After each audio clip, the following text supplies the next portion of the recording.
Cette nuit-là, le temps se gâtait soudainement. Un vent violent soufflait et la poussière rouge faisait trembler les murs fragiles de la maison.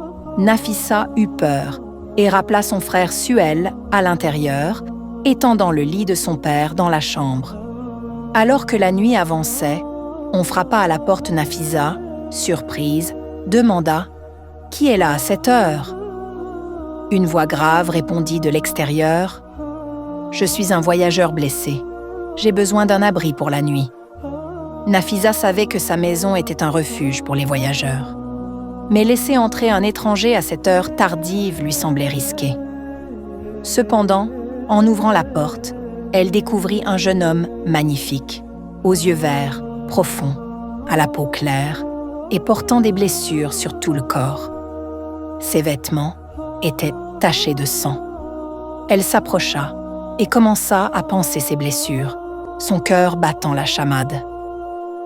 Il restait silencieux, comme s'il avait tout perdu. Lorsqu'elle lui demanda de manger, il répondit avec gratitude.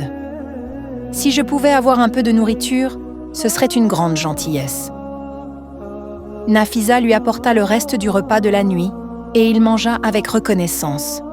Elle ne pouvait s'empêcher de penser « Un homme si beau, qui pourrait-il être dans ce village ?» Il lui expliqua avec une voix tremblante « Je suis poursuivi par mes ennemis ici.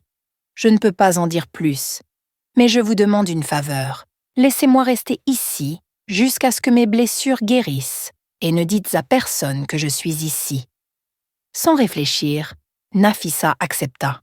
« Vous pouvez rester autant que nécessaire.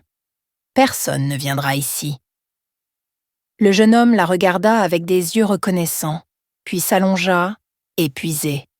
Nafissa s'endormit en le regardant, mais son esprit était troublé par de nombreuses questions. Qui était-il vraiment et pourquoi était-il poursuivi? Le lendemain matin, il avait disparu. Nafissa, inquiète, continua ses tâches, préparant le petit déjeuner pour son père et son frère. Mais son cœur était lourd de curiosité et d'inquiétude.